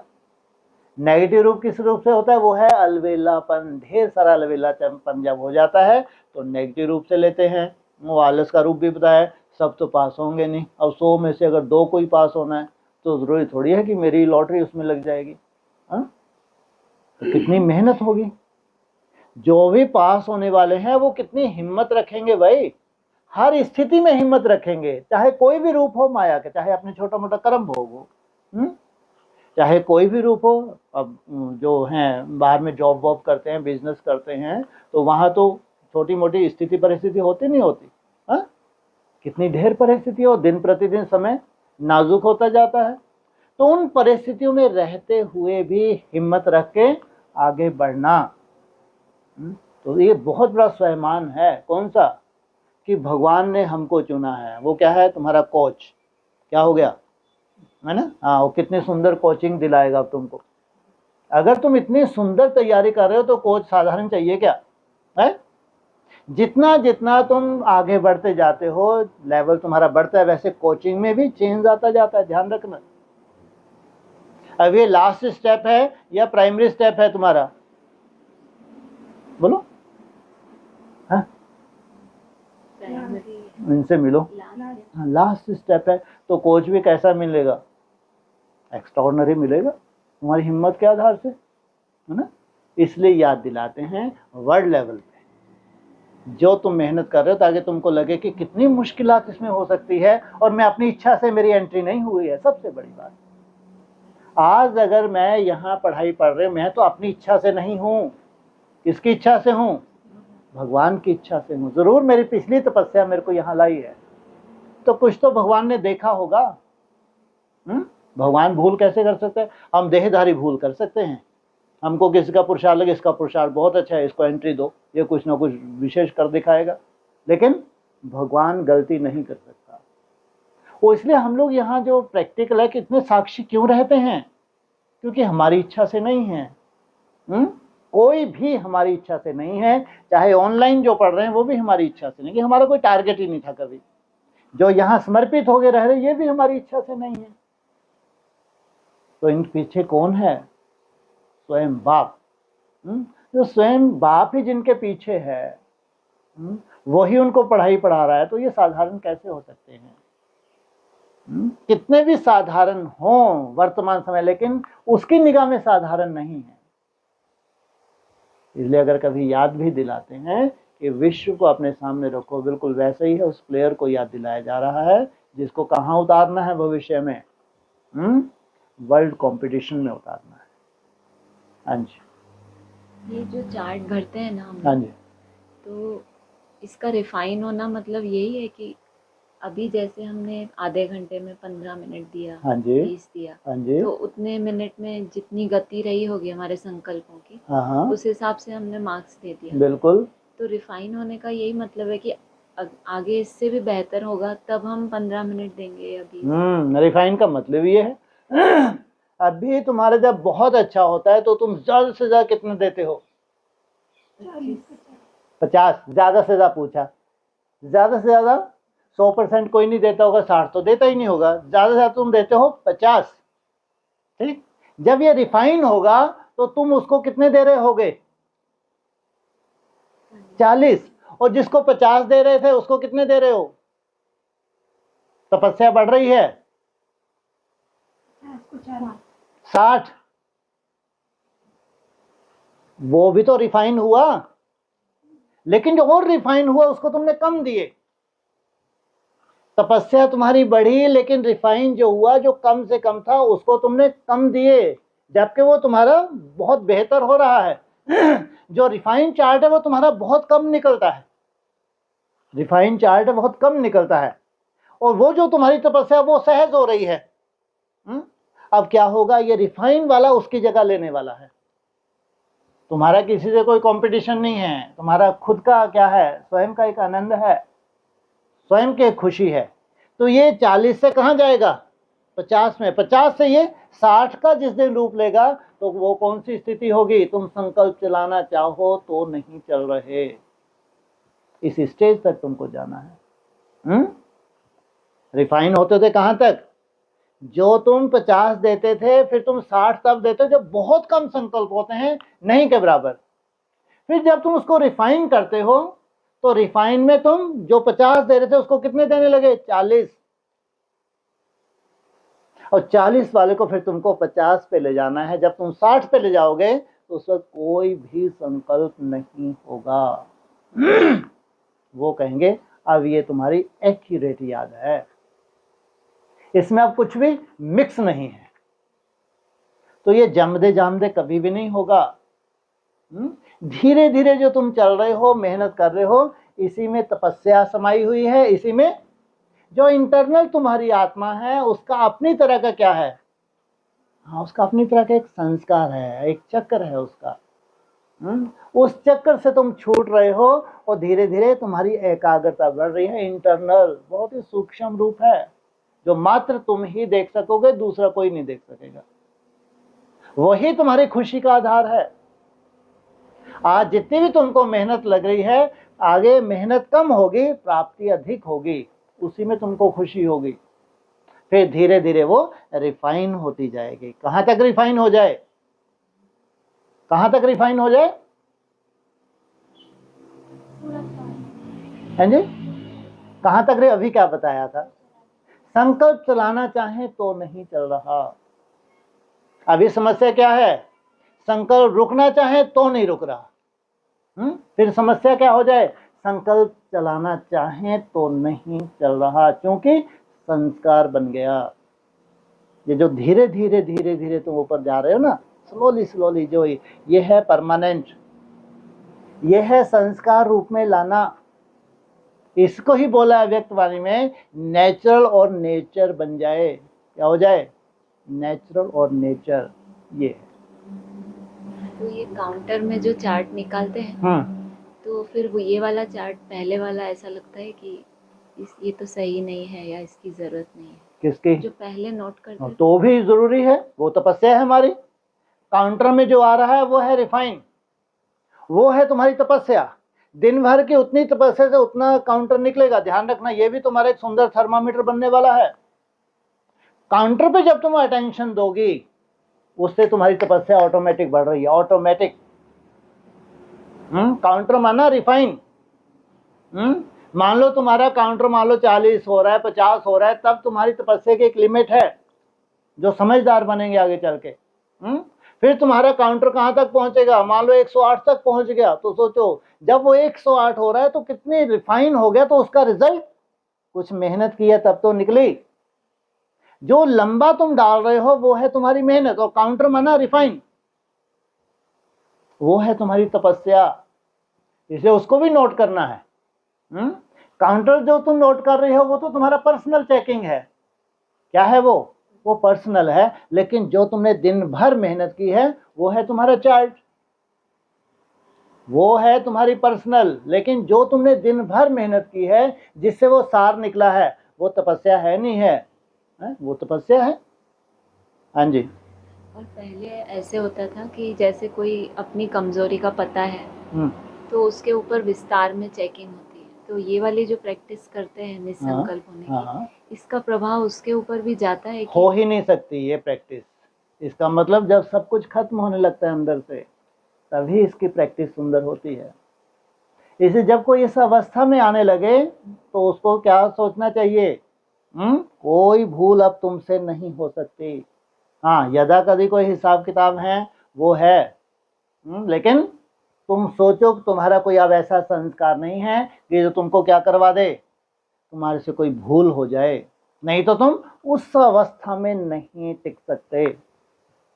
हाँ, यदा कभी ठीक है, परिवार में है तो अभी फाइनल स्टेज नहीं बनी है, लेकिन वो रोना धोना वाली स्थिति नहीं है अब कि ये पुराना संस्कार क्यों रिपीट हो गया, इसको रिपीट नहीं होना, वो नहीं। वो तो यदा कभी रिपीट होगा, अक्सर थोड़ी रिपीट होगा।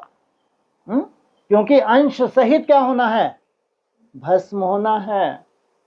इसलिए जब तुम निराकार स्टेज में तभी टिक सकते हो जब तुम साफ सुथरे हो, जब तुमको किसी को कोई दिखावा नहीं करना है, किसी से कोई तुमको सर्टिफिकेट नहीं चाहिए, मैं और मेरा बाप, तभी इस स्थिति में वृद्धि हो सकती है, अदरवाइज वृद्धि नहीं हो सकती। इस अवस्था में किसी का सर्टिफिकेट नहीं चाहिए, स्वयं का सर्टिफिकेट चाहिए। बाप तो निरंतर तुमको देख रहा है, बाप तुम्हारे अंदर के चिंतन को देख रहा है, तुम्हारे साफ सुथरापन को जानता है। तुम्हारी वृद्धि का आधार यही होता है। जब निसंकल्प में वृद्धि होती है तो अपने को सर्टिफिकेट क्या देना चाहिए? जरूर, हाँ, मैं कुंठित नहीं हूँ। स्वयं के प्रति भी कुंठित नहीं होना है। इसका किसी के प्रति तुम्हारी कोई कुंठा पाल के तुमने नहीं रखी हुई, ये सर्टिफिकेट देना चाहिए, नहीं तो निसंकल्प अवस्था की वृद्धि हो नहीं सकती। अभी क्लास के टाइम में आपने पूछा था ना, दुख शांति बढ़ रही है कि कम हो रही है? दुख शांति। हाँ जी। तो वो बढ़ने वाला चीज समझ नहीं आता। सबकी बढ़ रही है क्या? अलवेलापन है तो दुख शांति बढ़ेगी कम होंगी? ऑनलाइन कैसे हैं चारों तरफ, कितनी स्थिति परिस्थिति हैं बेचारों के पास।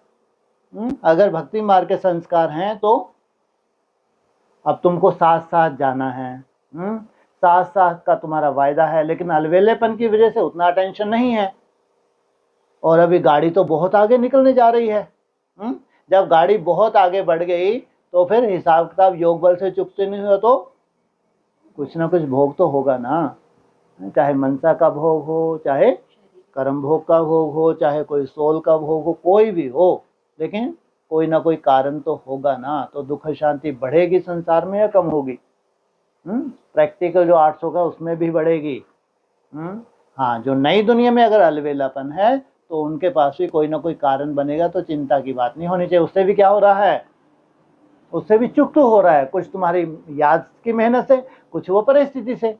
नेगेटिव तो कभी सोचना ही नहीं चाहिए। कोई भी परिस्थिति हो, नेगेटिव तो कभी सोच, जब भगवान के बच्चे बने हो तो सोचो कितनी बड़ी बात है। हम भगवान के बच्चे बने हैं तो जरूर चुप तो हो रहा है। हमारे सामने कोई ऐसी परिस्थिति नहीं आ सकती, अगर तुम बाप के बच्चे हो तो कभी भी अनिश्चय बुद्धि नहीं होना चाहिए।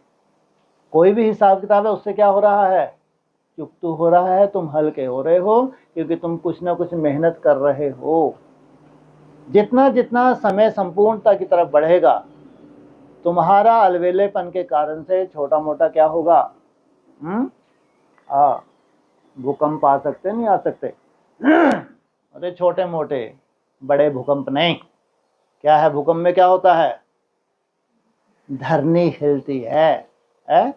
ऐसा कोई भी भूकंप छोटा मोटा हो कि बुद्धि रूपी धरनी तुम्हारी हिले, लेकिन रक्षक कौन है?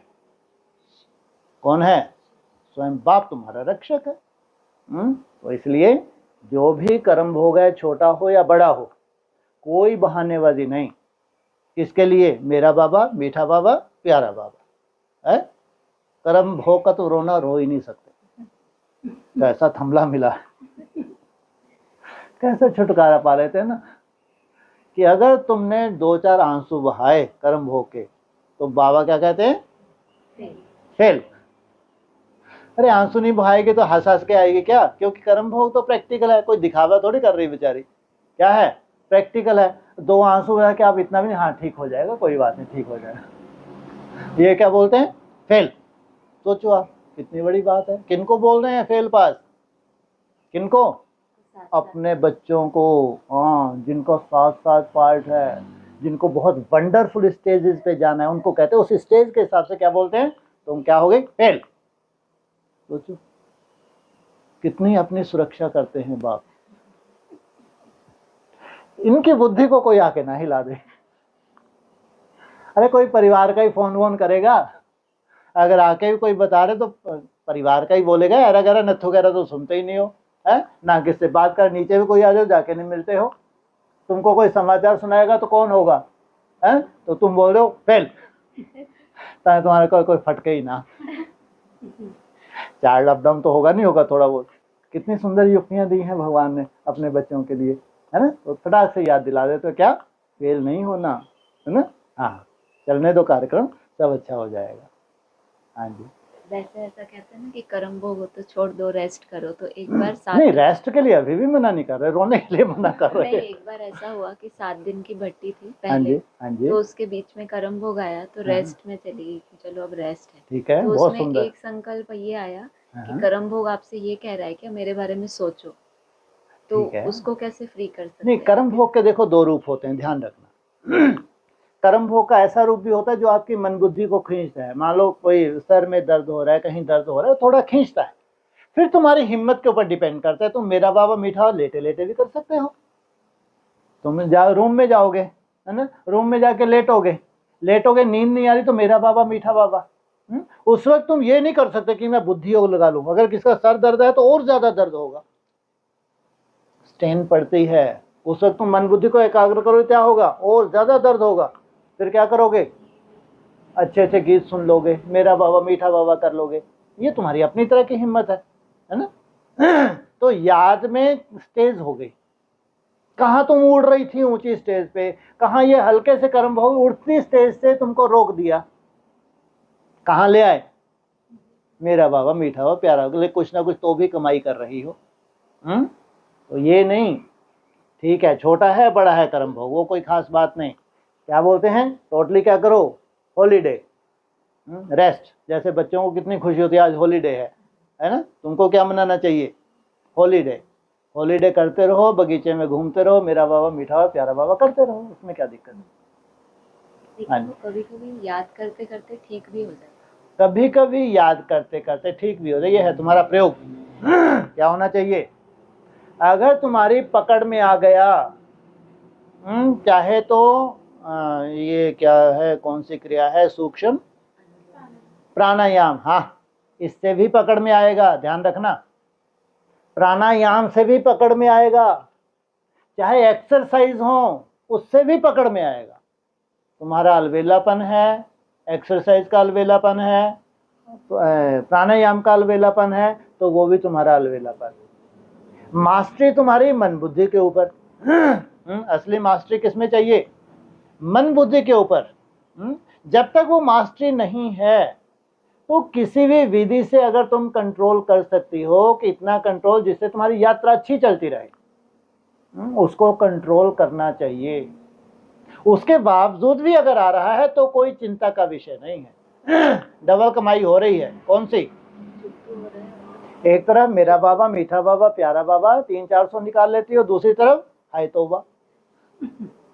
अरे कमाई होगी नहीं होगी, है ना, क्योंकि रिलाइज हिसाब किताब चुकतू हो रहे हैं ना, वो हिसाब किताब चुकतू हो रहे हैं। इधर तुम मन बुद्धि से जो तुमसे बन पा रहा है वो कर रहे हो, तो डबल कमाई हो रही है, चिंता किस बात की? हाँ जी। एक ये तो होता है कि जैसे अपन विजन बनाते हैं जी, एक होता है विजन बनाना, हाँ जी, और एक होता है कि निसंकल्प, हाँ जी, पॉइंट ऑफ लाइट में टिकना। और अगर मान लो ये दोनों ही नहीं हो और संकल्प भी नहीं हो, बहुत अच्छी बात है। थोड़ा सा अगर कर लो तो अच्छा है। कुछ भी नहीं है, क्या कोई संकल्प नहीं चाह रहा हो, हम साक्षियों के देख रहे हैं, एकदम खाली आसमान की स्टेज। आसमान में अति सूक्ष्म ज्योतिर्बिंदु में आत्मा हूँ, स्वीट साइलेंस। क्या थोड़ा सा क्या करो, तुम्हारे पास बुद्धि की कला है, उसी बुद्धि की कला से क्या करो, उस आसमान में साइलेंस अचानक हो रहा है, तुमको मेहनत नहीं लग रही है, तो साक्षियों के तुम देख रही हो, बहुत अच्छी अवस्था है। लेकिन उस आसमान में क्या, पॉइंट ऑफ लाइट को इमर्ज कर लो। मैं अति सूक्ष्म पॉइंट ऑफ लाइट, पूरा चारों तरफ क्या है, सन्नाटा। इसको कहेंगे स्वीट साइलेंस। अगर हो जाए, नहीं भी हो रहा तो कमाई ही कमाई है साइलेंस में, ध्यान रखना। आज नहीं तो कल ऐसा होगा। उस पॉइंट ऑफ लाइट में टिको। जो बड़ा विजन था, उस विजन को कहां समेट लिया, एक पॉइंट में। ये तुम्हारी बहुत बड़ी कला है। यह है तीसरे नेत्र की बलिहारी। इसलिए कहते हैं बुद्धि योग। जितना जितना तुम्हारा डिवाइन इंसाइट, जो तीसरा नेत्र सूक्ष्म होगा, तो उतना ही सूक्ष्म बिंदु को क्रिएट करोगे। उस बिंदु को क्रिएट करके फिर तुमने संकल्पों को रोक के रखा। यह है स्वराज। क्या है ये है स्वराज, माना तुम हो, और तुमने जो सूक्ष्म तुम्हारी क्या है ये, रूल, जो सूक्ष्म तुम्हारी शक्तियां, गुड, मन और बुद्धि, आत्मा ने जैसे कि कंट्रोल किया हुआ है। विजन भी दूसरा नहीं आ रहा तीसरे नेत्र के द्वारा, और मन भी पूरी तरह से कंट्रोल। ये है स्वराज।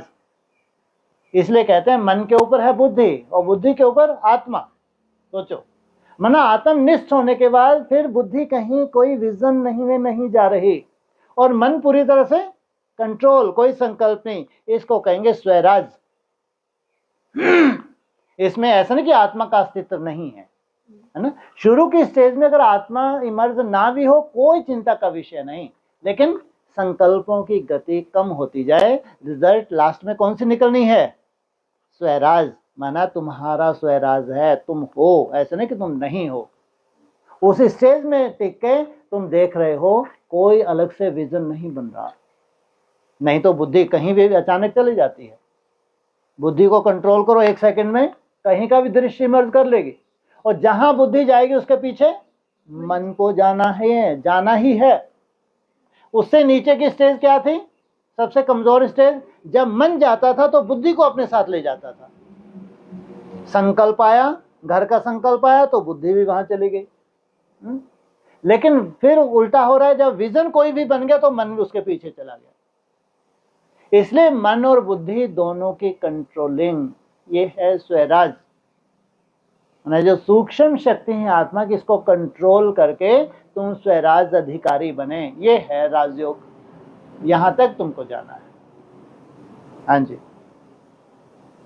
हो गए? तो भाई साहब ऐसे ही हो रहा था आज मेरे साथ। ठीक है, मतलब मैं ऐसे ही सोच रही थी कि कुछ भी नहीं दिख रहा, फिर मैं सोची क्या पता सही हो रहा है कि नहीं। ऐसा लग रहा था तब कि दादाजी चलो, जब कुछ नहीं दिख रहा तो फिर दादाजी तो प्रकट होने ही है। चलो खालीपन में मैं जाऊं, जहां आसमान होगा वहां कौन होंगे? उन्होंने कहते हो सर्वव्यापी, भगवान सर्वव्यापी नहीं है भाई। लेकिन जब आसमान है तुम्हारे पास, शून्य है तुम्हारे पास, निसंकल्प है तुम्हारे पास, तो कौन पधारेंगे तुमको बहलाने के लिए? है बाप क्यों नहीं पधारेगा बहलाने के लिए? हाँ जी, हो गया। चलो, ओम शांति। क्यों भाई वो